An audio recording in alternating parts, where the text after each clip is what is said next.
This is IAQ Radio, Indoor Air Quality Radio, the voice of the indoor air quality industry, with your hosts, Radio Joe Hughes and the Z-Man, Cliff Zlotnick. And now, Radio Joe Hughes.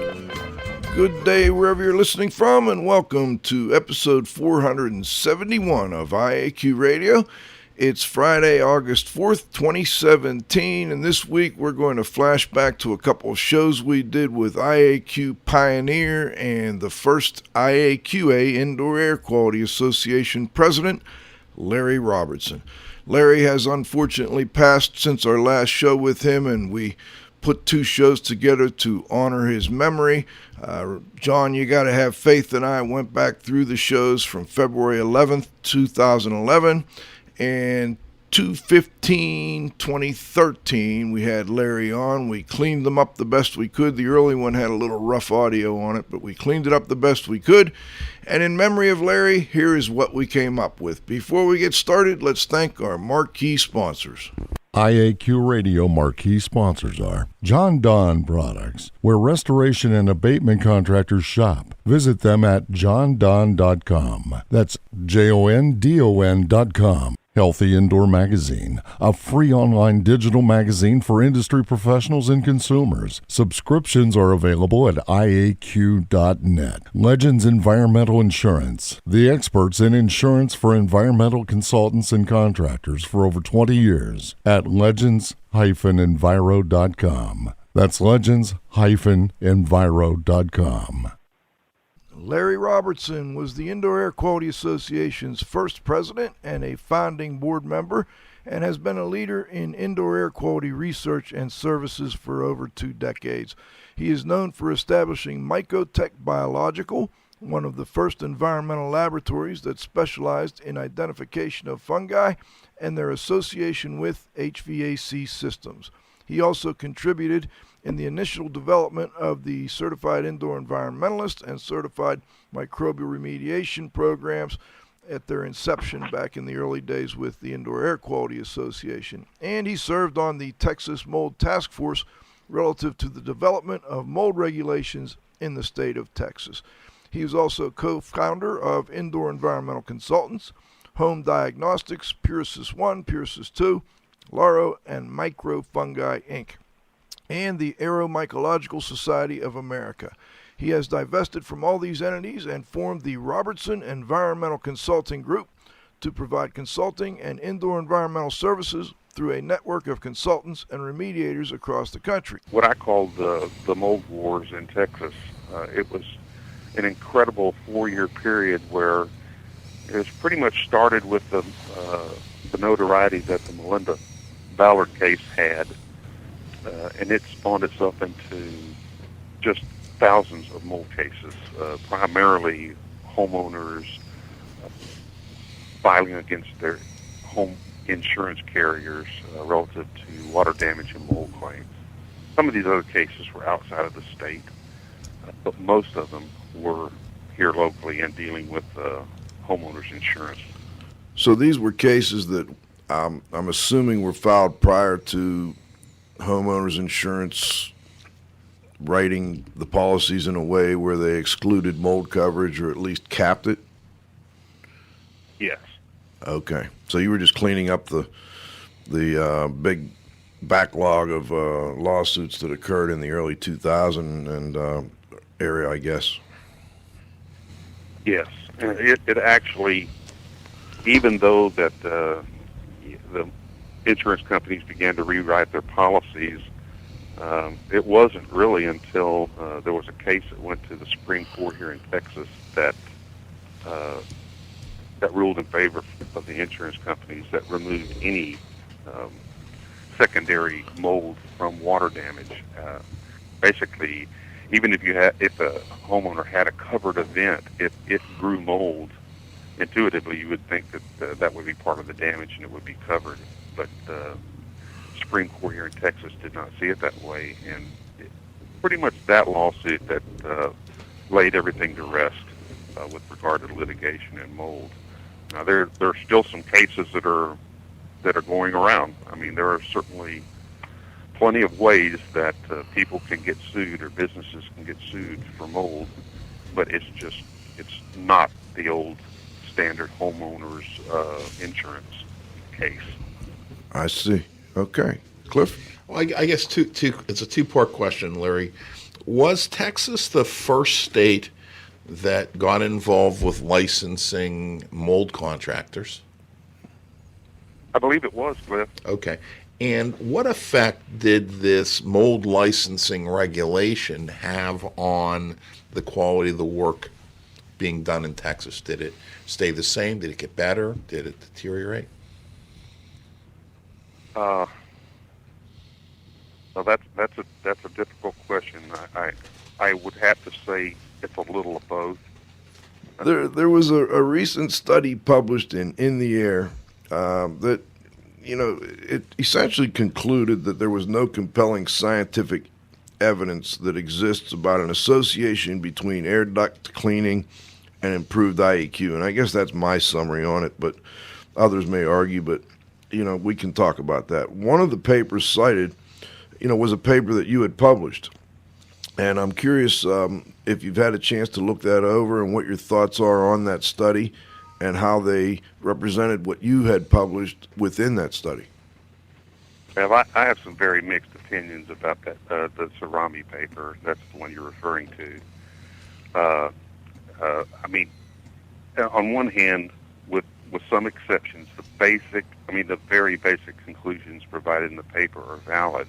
However, the context to which the conclusions are based are, in my opinion, so very, very narrow and limited.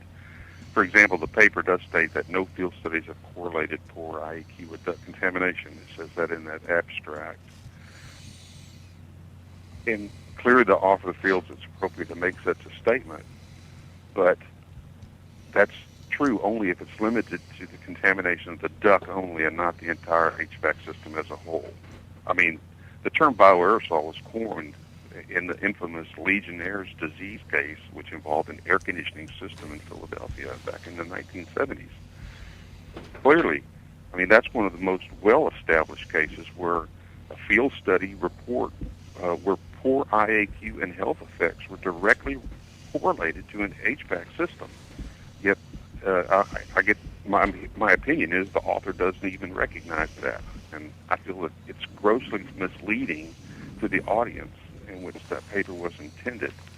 And specifically, I was involved in several studies involving duct cleaning back in the late 80s and 90s that demonstrated positive impact of HVAC sanitation on improved IAQ. One of those papers was the Annals of Allergy, the one that you had mentioned earlier. And that paper concluded that it may be an effective tool in reducing airborne fungal populations in residential environments. And the only reason we use the word may is because we wanted to make certain that it had to specifically do with the quality of the work that was being done. In other words, to make certain that the containment and capture systems were there in this process. That not all duct cleaning methods work, but certainly some of them do. We did another study that actually it was the Ahmad study. It's the first reference that's in the Cerami paper, in which we had the basic same results in that study as well. So clearly there are at least two references in the Cerami paper that say that there can be a positive impact on IAQ if these methods are done appropriately. However, it's not recognized in Cerami's conclusion. Now, if he's only saying, well, we're only going to be looking at ventilation duct systems, well then, see, we were looking at the entire systems.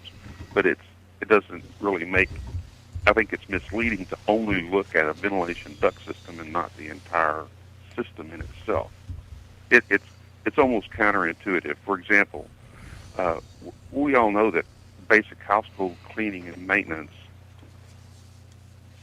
is an important component of IAQ. but there's no specific study that correlates cleaning of a house to improved IAQ, but we know it is. Now, we could liken this study to by saying there's no evidence that vacuuming the master bedroom in a residential environment has any positive impact on IAQ. We know that vacuuming the resident or the master bedroom is only one small part of the total cleaning effort that must be put into place to improve IAQ. And that's sort of the focus, I believe, that this study took. It was so limited in its scope that it did not include the entire dynamics of the HVAC system. And there are studies that show that there is an improvement in IAQ or the reduction of these fungal bioaerosols, which vis-a-vis is an improvement in terms of IAQ relative to exposure. And those studies are documented. So I don't know why this study concludes that there is no effect other than the fact that he may have only been looking at the duct itself.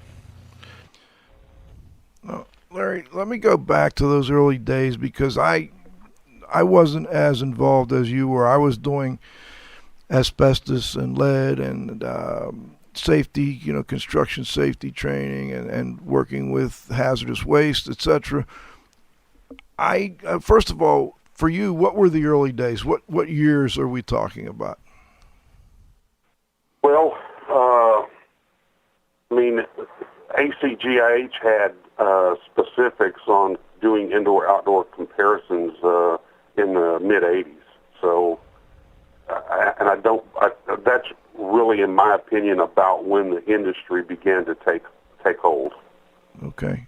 And you started doing a lot of work in the industry, and it became, we had the mold courses and the CMR, the early days, the indoor environmentalist. What year were we talking about there?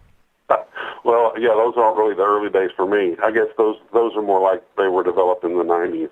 In the mid to late 90s, right? I believe that would be about right. When we were doing this type of work in the 80s, there weren't a lot of people doing it, and we were plowing new ground at that point.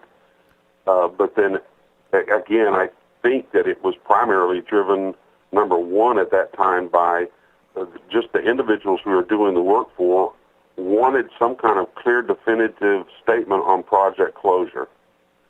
And then from that, liability began to interface in with all of the work.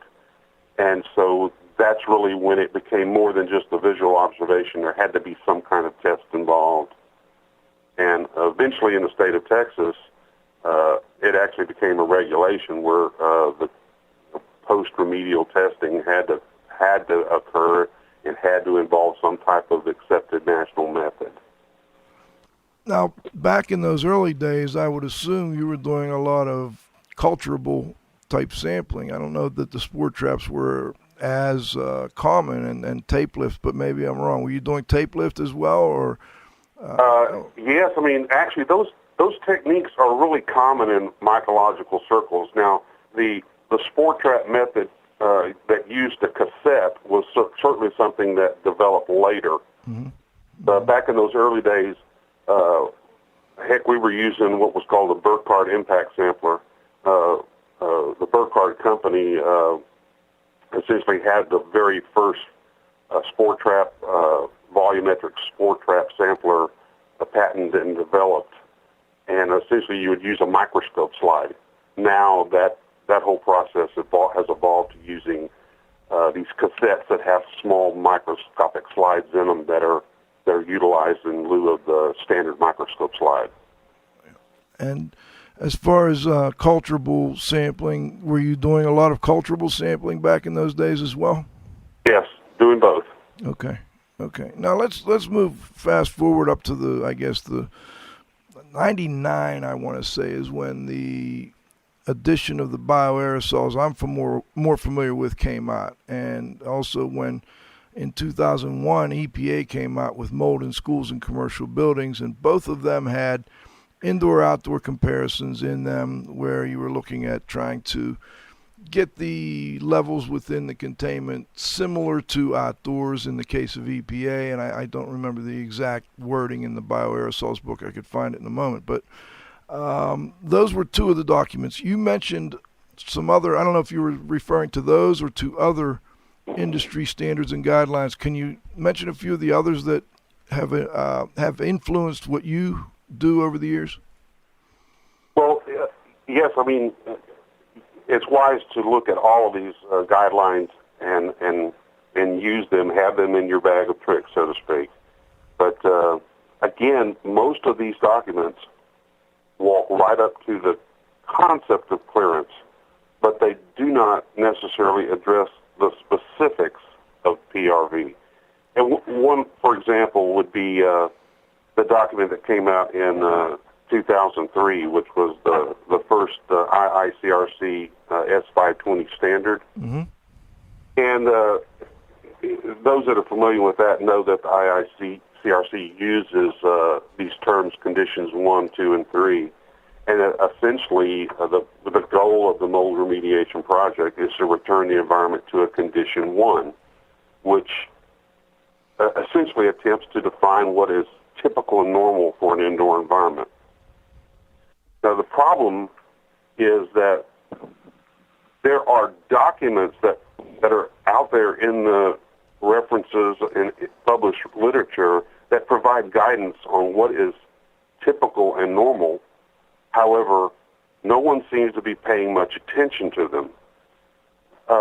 Just to cite a few of them, in 1996, there was an excellent paper that was put out by Rao, Burge, and Chang in the Journal of Air and Waste Management, in which there was a comprehensive review of quantitative standards and guidelines for fungi in indoor air. That's an excellent source. There's also was a study done by Brian Shelton there at PathCon, Kirkland, Flanders, and Morris, that did profiles of airborne fungi in buildings and in outdoor environments across the United States. That's a peer-reviewed publication in the Applied Environmental Microbiology. And another good example is that you can get laboratory pocket reference guides that provide outdoor levels and ranges of specific organisms on a state-by-state basis.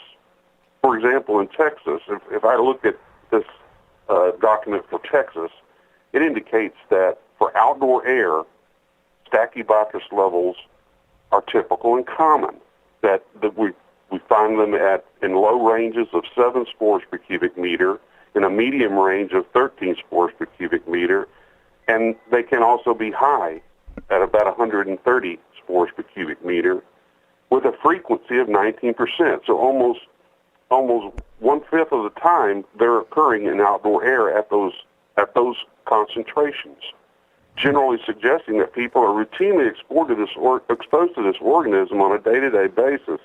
And yet many consultants fail a mold project based on the presence of a single spore of Stachybotrys, saying that does not represent the condition 1 for IICRC. So in my opinion, the information is out there to rein in a lot of these extremes, but they are just being ignored in a large part. Can you give us, I know you've been doing a lot of research on first of all, I apologize. Cliff, once again, I'm doing it. Cliff, do you have a follow-up or a question you wanted to No. Mine are more catastrophic. Okay. Questions. So go ahead, Larry. Before we go on, Joe, you mentioned on something about the indoor-outdoor comparisons. Yes. And I'd really like to touch on that before we move off of that subject. Let's do that now. Please do. That question actually has, in my opinion, 2 important considerations.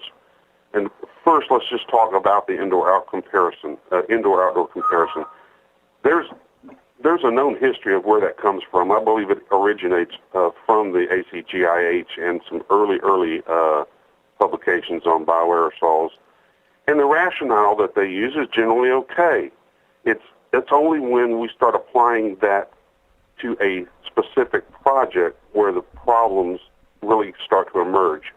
Here's a standard example of that problem. I'm going to give you an example of a failed clearance test in which a spore trap was done and 1,000 spores per cubic meter of a typical mix of fungi, common fungi, were in the containment area. and the outdoor level was 500 spores per cubic meter. Well, the indoors was 2 times greater than the outdoors, and so the consultant would fail the project based on a strict indoor-outdoor comparison. An example of a pass clearance test would be if sampling was done and 1,000 spores per cubic meter of typical fungi were found in the indoors and 2,000 were found in the outdoors. Well, there the outdoors is twice that of the indoors, so the project passes. But the problem is the indoor levels never changed. They were 1,000 spores per cubic meter in both examples. So why is it that we're failing? If 1,000 spores per cubic meter is good on one day, why isn't it good on another day? I think that goes into what's a lot of this stuff of what's driving these remediators crazy. Research has demonstrated that around 2,000 spores per cubic meter of a typical mix of fungi is typical and common for an indoor environment. So why would we necessarily be failing anything below 2,000, considering the fact that they were typical and normal kinds of things? Does not that represent a condition 1? But what I see in the industry and what's being used are criteria that are much more stringent than that. And obviously there are cases where we need more stringent criteria, but for common and routine types of mold projects, I'm not sure we do. I only use an outdoor sample for comparison if something is above what I consider to be typical and normal for an indoor environment, and I'm looking for an outdoor influence that could have potentially biased that. The other criteria that I feel that's important is this use of spore traps. Spore traps have been around a long time, and that methodology has its place. However, there has been some recent studies that has identified serious precision issues with regard to that particular method. I personally have become very hesitant about the reliability of that data in general. Several published studies exist on this, and I think we even talked about that about 2 years ago. I had a presentation on that at the last IAQ conference. But consultants continue to use this method, I think, because it's essentially a quick and easy method for them to use, regardless of the fact that the data they obtain may be extremely poor. I feel that the consultants know that this problem exists, but they are hesitant to move away from the method because primarily a lack of leadership in our industry. And that's where I hope that we're going to be able to come together and make a move with regard to that. I personally have moved away from using spore traps on a routine basis, and when I do, I make certain that the laboratory provides me a precision statement on each sample that I send in. So I think for me, it's a hinge point. Do we continue using spore traps in important decision-making processes like PRV when we know that the data may be inherently unreliable? Well, and going back to your earlier example, 500 spores inside or outside and 1,000 inside or outside, I don't care which way it is. 500 and 1,000, is there really that big of a difference between 500 and 1,000 when you look at the accuracy of the type of analysis that's going on out there? Well, if you would need to qualify that with a typical mix of common fungal spores. Okay. Yep. It's a common typical fungi. There are researchers that say no, that there's not a significant difference between those numbers. Now, in our industry, we tend to say, well, there's 500, 1,000, 2,000, and so we look for statistical differences in those sets of data. But there are, ACGIH is one source that basically looks for orders of magnitude in difference. So that's a far cry from comparing 100 to 50, so to speak. Okay, let's let Cliff get in with a follow-up here. Yeah, Larry, I'm trying to determine, you talked back about, I think in both in the 1980s and the 1990s, reference being made to compare indoor versus outdoor. But if clearance indoor is based on what's going on outdoors, who came up with this, comparison idea at the beginning, and why didn't they see the flaws in it? Heck, Cliff, I would have to say, I believe it was the ACGIH that essentially came up with the indoor-outdoor comparison, and I've seen it published in other texts and research documents as well. It's a simple kind of quick down and dirty as to measuring what's going on inside of a building with compared to outdoors. It's kind of like an outdoor standard. And I think that's all it was meant to be, was just a general comparison. Where our industry has gone and evolved, we look at things much more detailed than they ever perceived 30 years ago. So I think the flaw of the method is revealed only through the evolution of our industry and where we are now. And Good answer. Larry, you mentioned the total count, and I know that you will want to follow up when we're going to run out of time. It's just really tough. But you're talking about a normal mix of airborne fungi, okay? I know that I'd like to have you comment on the second level that a lot of consultants go to, which is not just a comparison of the total count, but a comparison of the mix of the types of fungi found in the indoor environment versus the outdoor environment. And if you can't do it, if you want, I can go into after halftime because that may take a little longer. Well, clarify for me again. You want me to describe what it is a typical mix might be? Or even your thoughts on that second level that people use oftentimes, which is they look at whether or not it is a typical mix and then base their clearance on that.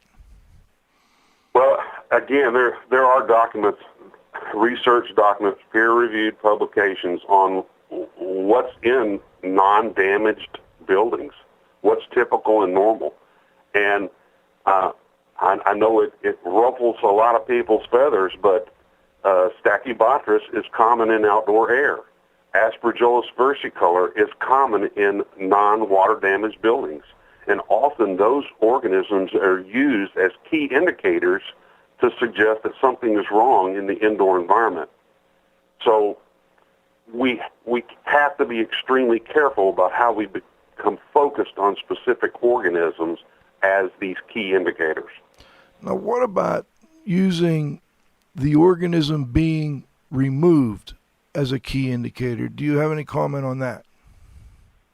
Being removed? Right. So if you look at a mold remediation project, you go in and the predominant contamination is, cladosporium, Aspergillus versicolor, or just Aspergillus. What about using that as an indicator of whether or not the project has been cleaned properly or not? Yes. I think you can, but that's going to incorporate, I think you can look at the material and determine if it's been removed, if the growth has been removed. Does a single spore of any one of these organisms that is residing as a residual agent on the surface of something in a containment system, does that necessarily represent a problem? I would have to say I haven't seen evidence to say it does. I see where it's being used to represent that something has not been clean, but I don't inherently see where a single spore of, let's say it was cladosporium, a cladosporium growth on some sheetrock, and everything was cleaned up, and somebody came back and found a single spore of cladosporium. I can't really say that, in my mind's eye, that represents that the cleaning wasn't done appropriately, because we can find single spores of cladosporium everywhere. IAQ Radio would like to thank our association sponsors, The Indoor Air Quality Association, a nonprofit multidisciplinary organization dedicated to promoting the exchange of indoor environmental information through education and research. Visit them at IAQA.org. Particles Plus, engineers and manufacturers, feature rich particle counters, air quality monitoring, instrumentation, and vacuum pump technology. ParticlesPlus.com. Count on us. Gray Wolf Sensing Solutions, who use advanced sensor software technology and embedded computers to provide superior environmental test instrumentation. Visit them, wolfsense.com. IAQ marquee sponsors are John Donne Products, where restoration and abatement contractors shop. Visit them at johndonne.com. That's JONDON.com. Healthy Indoor Magazine, a free online digital magazine for industry professionals and consumers. Subscriptions are available at IAQ.net. Legends Environmental Insurance, the experts in insurance for environmental consultants and contractors for over 20 years at legends-enviro.com. That's legends-enviro.com. Let's get back to the second half of our interview with Larry Robertson. Larry, do we have you back on the line? Yes, I'm here. All right, great. Larry, before we broke, we were talking about indoor-outdoor comparisons, and I'd kind of like to move it over a little bit. The AIHA in their Green Book came out with a recommendation or at least some guidance on doing dust sampling, essentially, at the end of a mold remediation project, and they weren't necessarily analyzing that dust for mold spores. They were just essentially weighing and matching, a clean area to a non-cleaned area, or not even necessarily matching it, just giving us an idea of what a cleanliness standard is, what they called filth, and we're removing filth. I wonder if you have any comments on that. Well, I understand the concept of what they're doing is basically it mirrors what the NADCA vacuum test is. Yes. It's a pre-weighed filter, a gravimetric kind of analysis. So you theoretically, if the surface is dirty, you pick it up and it weighs a certain amount, and somebody says that, well, that amount means that it's bad. In terms of its application to a mold project, I don't see much wind in the sails there. It would take an incredible amount of mold spores just to get this thing to change 1 milligram in weight. So 1 milligram wouldn't look like a lot in terms of that measurement, but it could represent a lot of mold spores. So I don't see the functionality there really coming to play. Again, I think basically if you're looking to see that the mold growth is gone and that all surfaces are clean, you essentially do that. And that the testing really where I see the testing being important are the concentrations in the air equivalent and typical, so you don't drop a containment system and essentially contaminate the rest of the building via air. And if you remove the growth and you've cleaned all the surfaces, you've essentially accomplished that cleaning standard. Then it's a question of, is the air in that containment, is it back to a normal level so you can drop the containment system and the project be concluded over. So that's where I see the testing is of most importance relative to quote-unquote mold. It's the airborne mold that's in the containment system. Right. So I hope I addressed that. No, you did. I think you did a fine job on it. It kind of mirrors actually a comment sent in by someone who will be joining us for the roundup, John Lapotere, who basically said post-remediation verification should ensure that the contained work area will have no negative impact on the surrounding unaffected Condition 1 areas once the containment is removed and the contained and uncontained areas reach an indoor equilibrium. So I think you're pretty much saying the same thing. I think so. I mean, based on my history of being able to do an inspection, make sure that the mold growth is gone. That's what that's where all the spores are coming from, a growth site, to make sure that's gone and whatever caused it has been corrected if possible. I mean, you obviously can't fix it if it was a hurricane or a flood, but you get my drift with that. And if you make sure that the growth is gone and the surfaces are clean, then in my mind's eye, you've essentially accomplished that remedial goal. And then what's left is, you know that you disturbed a bunch of stuff when you were doing that, and it's floating around in the air. And the measurement that I think is important is relative to that air. Now, there's two things that leads to is, what do we need on? Do we need PRV on all projects? It's kind of one of the baseline questions that emerges. I mean, do we need to be doing this kind of testing on every mold project? And my response to that would be that to the degree that the job is done by a professional consultant or a professional remediator for hire, I mean, we're not talking about doing it at your house by yourself, but somebody that has a business and they deem themselves to be professional, I believe some type of PRV is recommended and should be done. And in some cases, that could be just limited to a visual inspection. However, the problem is just doing that increases the liability, and it tends to push the PRV response to some type of sampling. And this is where I think we need to come together as an industry to determine what types of jobs require what types of PRV.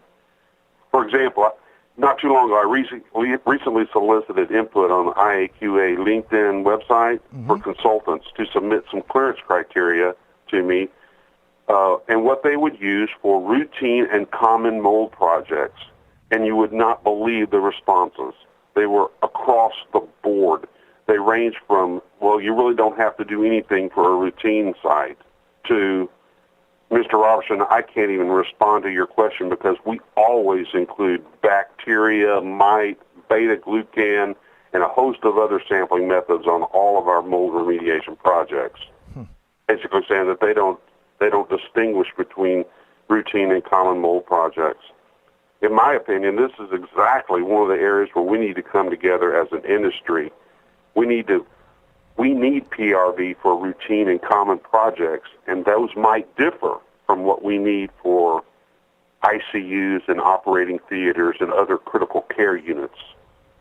So this is, again, a big area where I think where we need some leadership and guidance, need to come together as an industry to determine what our appropriate responses are going to be for those categories.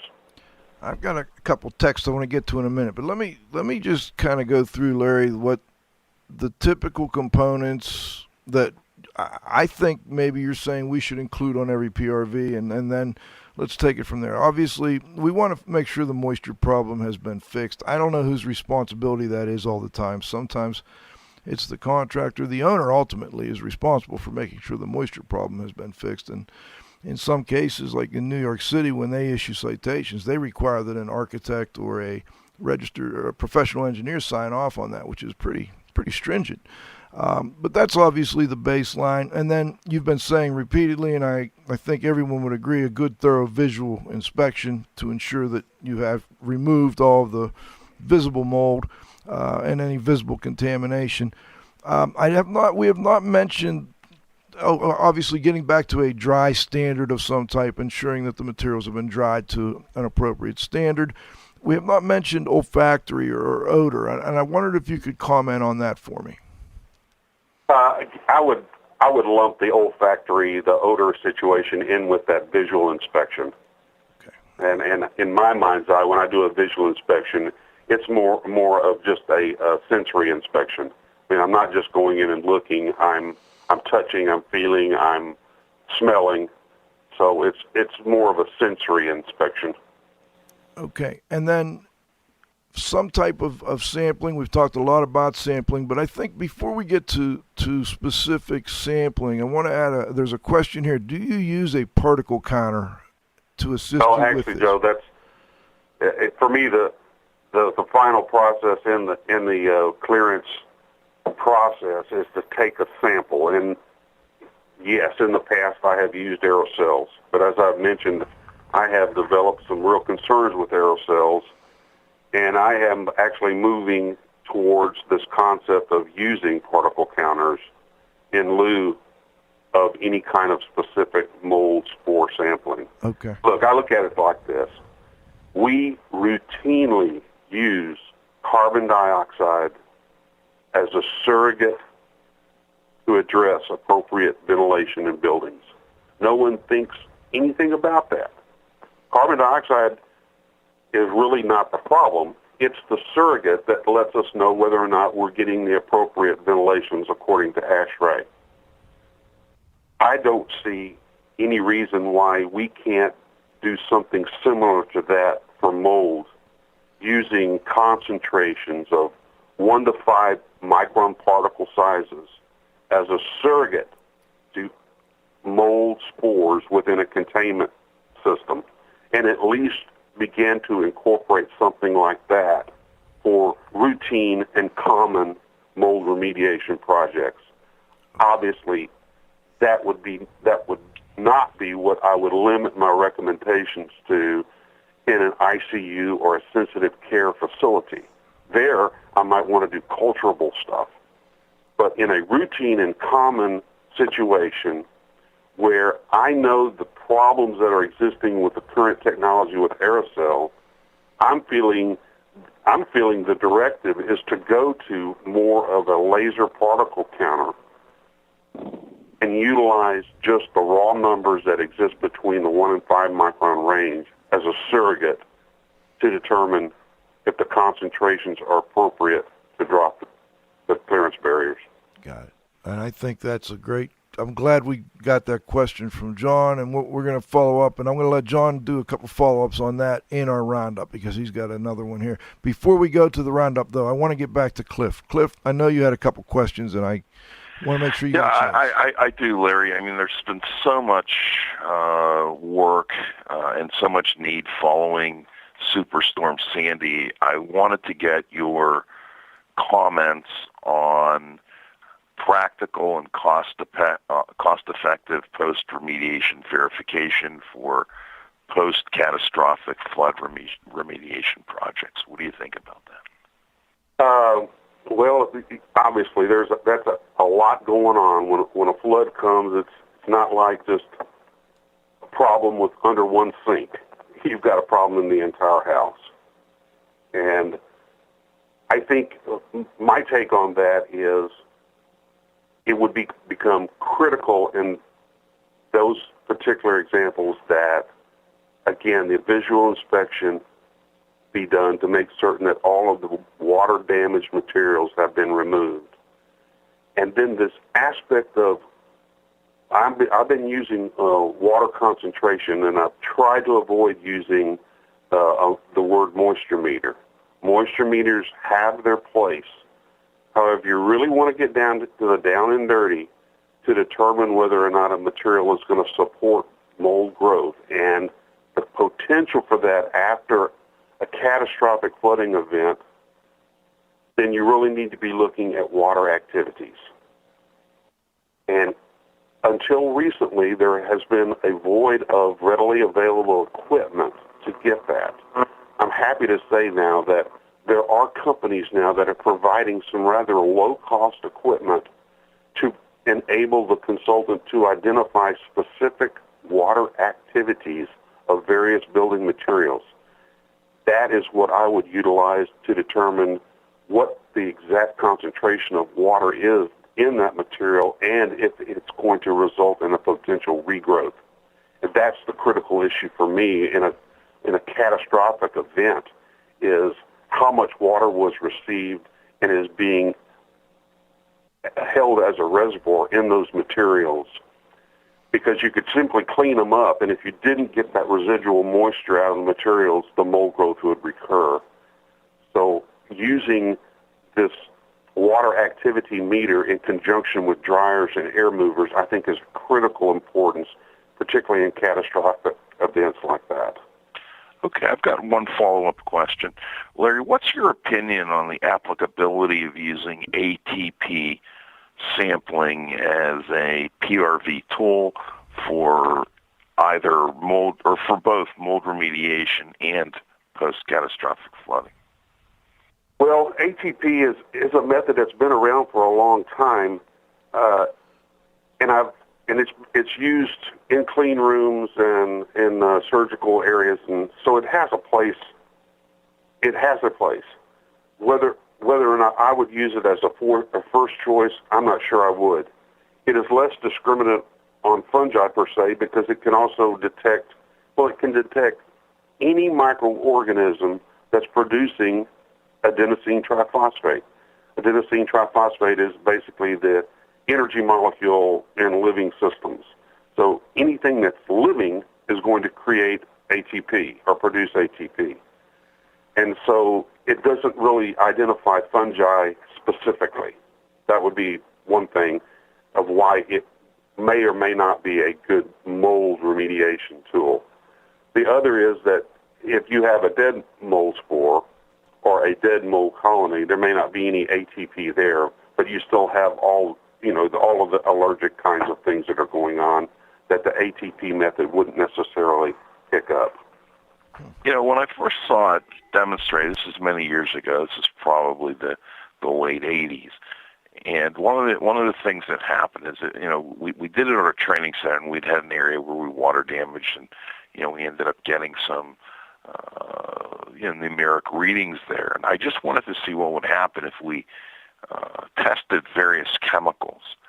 And I actually tested a very, very strong iodine disinfectant. I mean, a very, very strong product. And you should have seen the readings that came out of that. And I know it was a product that was sterile. So, I think in certain situations, ATP may, there may be reactions to things that are not necessarily living. You mean like cross reactions? Yes. Yeah. I wouldn't be able to discount that. I'm sure that there are. There's also other meters out there that are available that measure chitinase, which is a specific enzyme associated with fungi.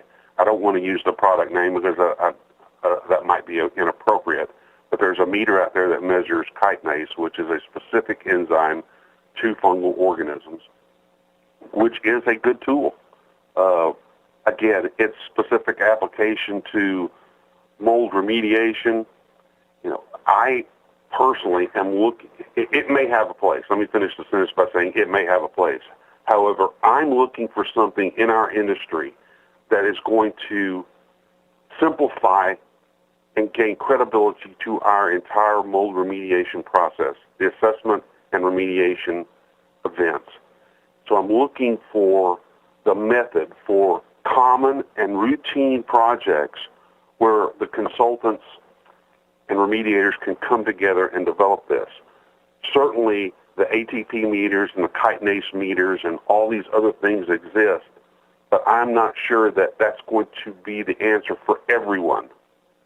I'm going to be looking for something I think is more common, like these particle counters. These things have come down in price tremendously, and I'm thinking that those might be something that we could get our consultants and remediators to gravitate to. It'd be something that, number one, the remediators could actually have these as a tool in their bag, so when they're approaching the PRV, they in fact can take a test. Right, yeah, it's live. And know whether or not they're ready, or they need to fix their air scrubbers or change their filters or run them longer or readjust them or whatever.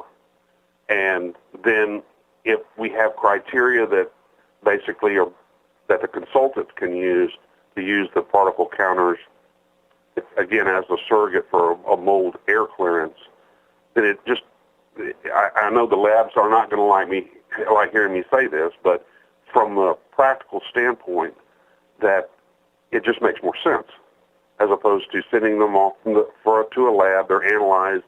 They come back with a myriad of data. If you send the cassette back to another lab, you'll get another set of results that may or may not match up. It just creates a mess.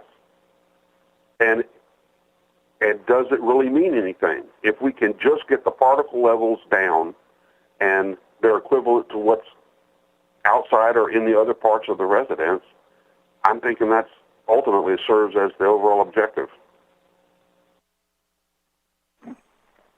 So thanks as always, though. We always appreciate having you on and getting your final comments. Now, Larry, before we go, though, we always like to give you the last word. Anything we missed or anything you'd like to add? I appreciate being here today. This is a great forum to discuss this important concept, and I appreciate hearing from John. I think John might be one of my big partners in helping our industry take this step and trying to bring people together into some common sense methods. I mean, a few years ago, I was in a court case, and I had an attorney sit down with me, and he says, you know, the one thing I really hate about your industry, and he went through this, you know, you can sample one day and you get this, and you compare it to the indoors, and then you sample again, and then it's the same example I used earlier. And he looked up from our lunch when we were having lunch, and he says, you know, y'all really have a credibility problem. That was 10 years ago. We need to do something about this. We need, as our industry, we need to fix this. We need to bring the consultants together. It's not going to be hard to do because every one of them's got a different idea. But we've got to do, as John suggested, distill this thing down to something that the practitioner, a simple practitioner, can use out in the field for routine and common projects. That's where we begin. And then we move up from there to determine what we need for sensitive kinds of environments. I like Joe, Cliff, thanks for having me. I appreciate being on here. I hope to see you all in Orlando. Larry, this is Radio Joe Hughes saying thanks so much to Larry Robertson. I know you had a tough schedule this week. I really, really appreciate you making room for us in your busy schedule. I look forward to seeing you, and maybe you and I and John can sit down for a drink or a meal in Orlando in a couple of weeks. But we really appreciate you joining us. I also want to thank Roxy V. Roxy V, good job on the engineering today. Sure, thanks, Joe. No glitches. Of course, my co-host, the Z-Man, Cliff. Thanks again. Always a pleasure. Pleasure.